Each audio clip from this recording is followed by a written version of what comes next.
Good day, my name is Okeke Scholastica, your economics teacher, and today we will be treating the meaning of economics.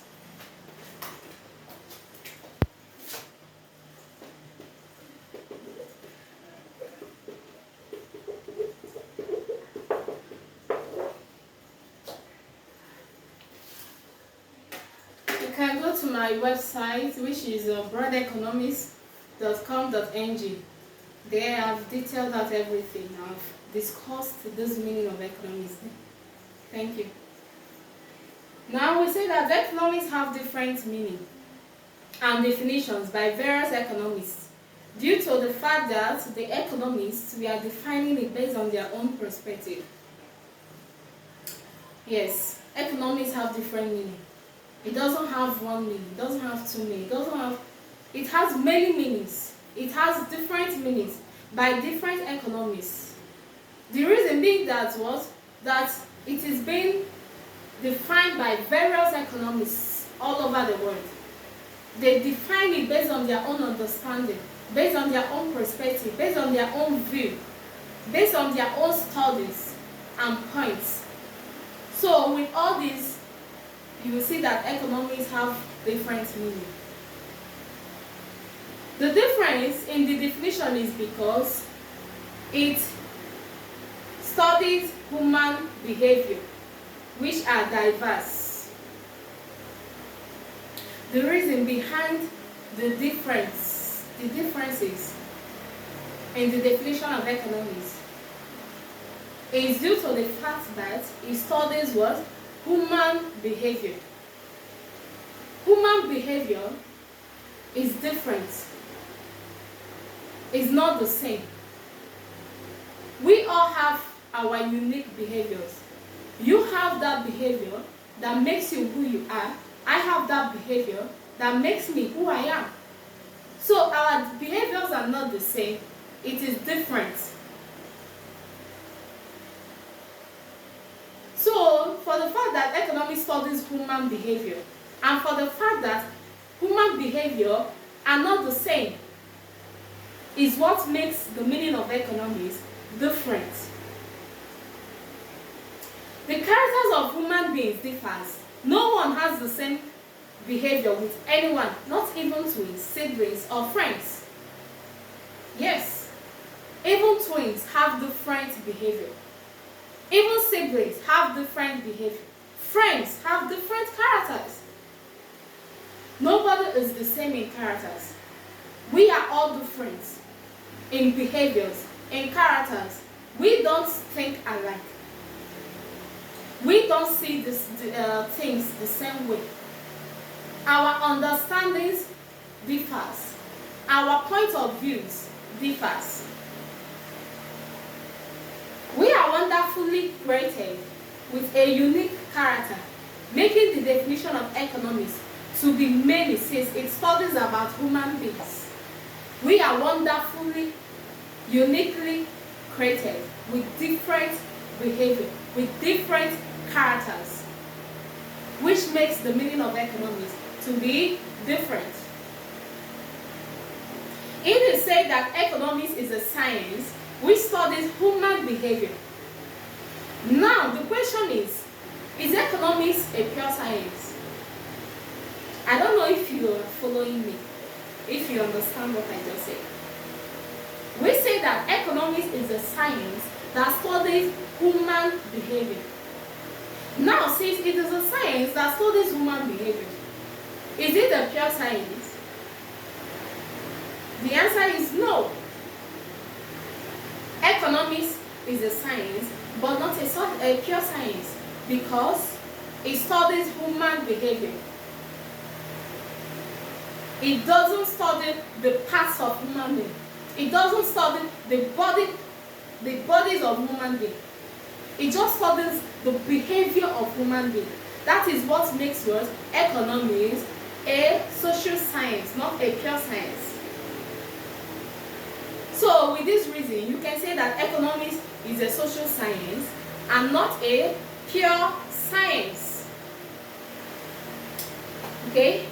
Going back to the definition of economics, We say that it doesn't have one meaning, but there are various definitions, there are various meaning by various words, economists. And we are going to pick some of these definitions by some of these economists, one after the other.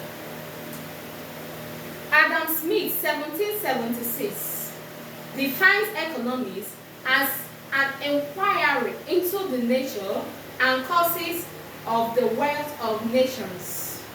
Adam Smith, 1776, defines economics as an inquiry into the nature and causes of the wealth of nations.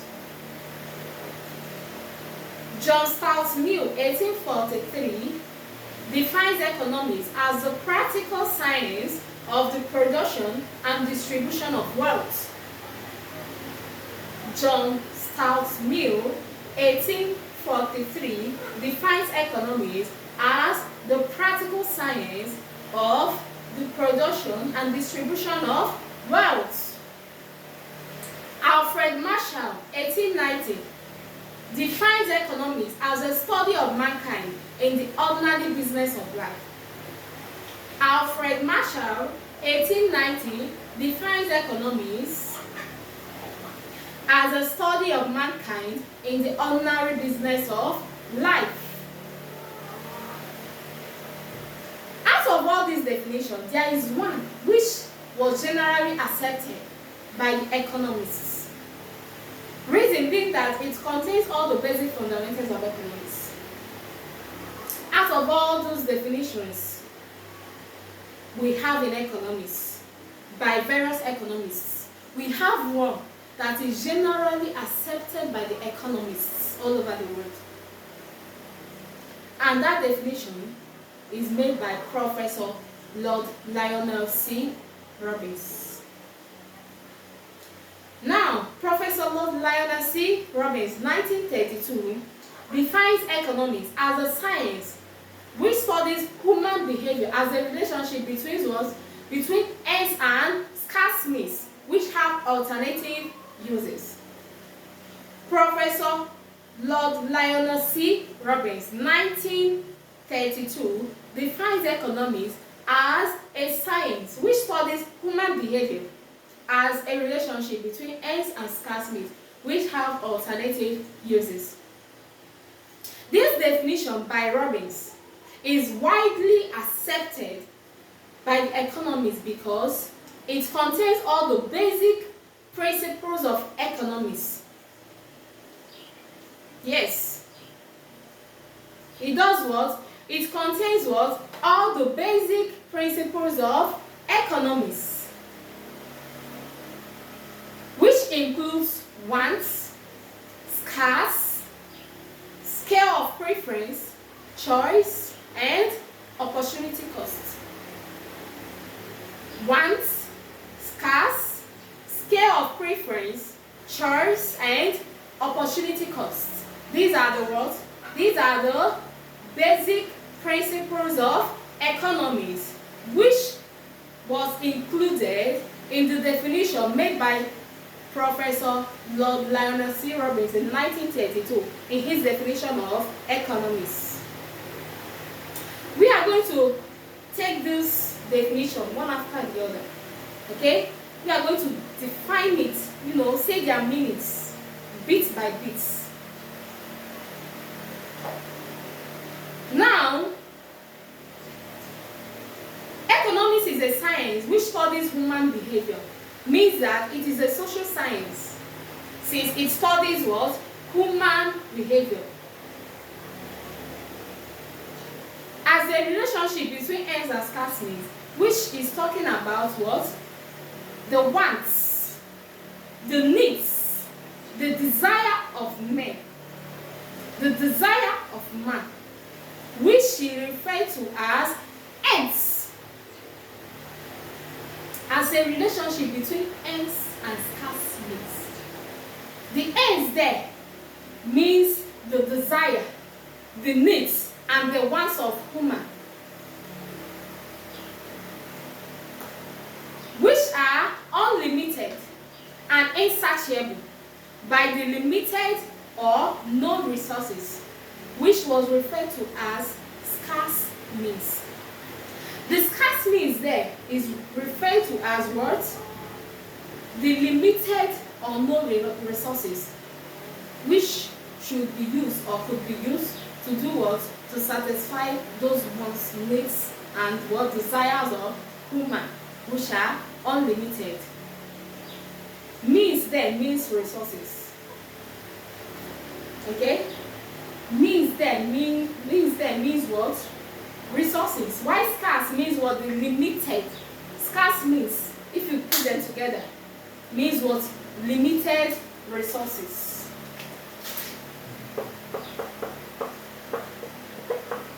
Limited resources. These two, that is their meaning each. That is what their meaning each. Now we said which have alternative uses, means that a particular resources can have more than one uses. Which have alternative uses. Let me write down the definitions for you so that you understand clearly what I'm talking about. Professor Lord Lionel C. Robbins.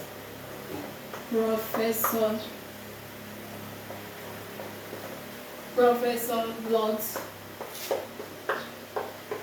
Lionel C. Robbins.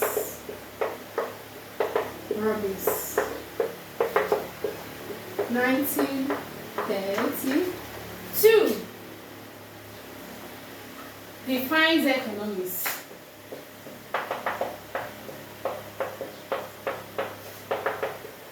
as a science which studies human behavior as a relationship between ends and scarce means, which have alternative uses. Professor Lord Lionel C. Robbins, 1932, defines economics as a science which studies human behavior as a relationship between ends and scarce means, which have what? Alternative uses. And we say that what? We say that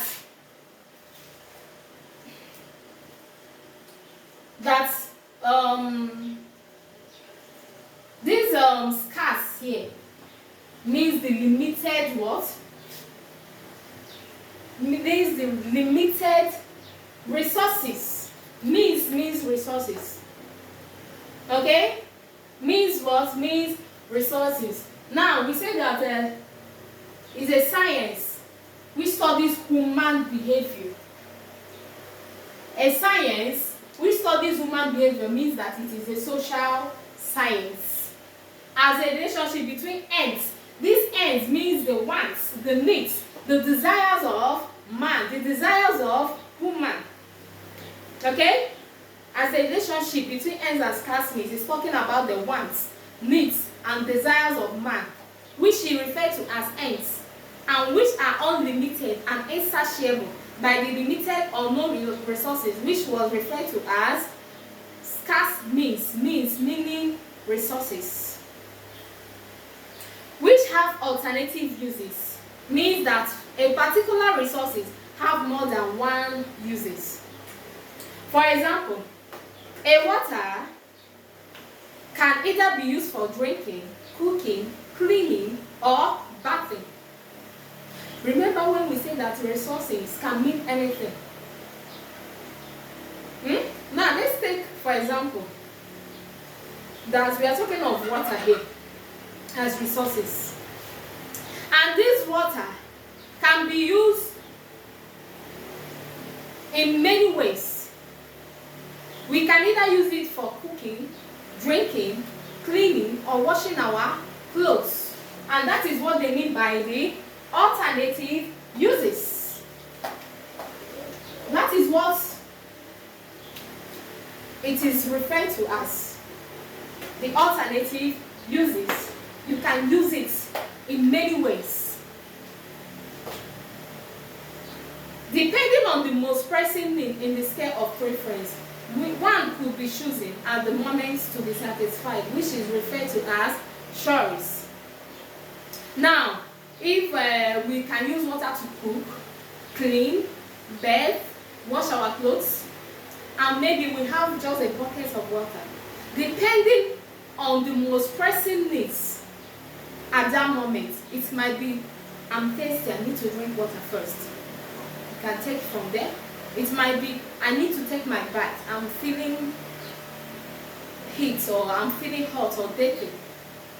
You know, you can just use it to take your, depending on the most pressing needs. That's the point. You can now choose, you can now make your choice from all those alternative uses of resources, which is water. Now, one could be chosen at the moment to be satisfied, which is referred to as choice. When you make that decision, you have made a choice. When you make that decision, choice has come in. And then others could be forgone till the resources are available, which is referred to as opportunity cost. Now, having a list of your wants, having a list of your needs, called scale of preference, not opportunity cost. Making those lists, writing them down, the needs that needs to be satisfied are called scale of preference. Then selecting, making a decision, choosing the one to be satisfied is called choice. While the ones that are being left till available resources comes in again, or there is another resources that can be used to satisfy them. Those ones that are to be forgone till resources are available again are called what? Opportunity cost. Those needs that are sacrificed just to satisfy the other needs are called what? Opportunity cost. Scale of preference is the least. Okay? Now, out of all these definitions, we are going to say that, in summary, that economics is defined according to Lord Professor Lionel C. Roberts, 1932, as a science which studies human behavior as a relationship between ends and scarce needs, which have alternative uses. And that will be all for today. Thank you.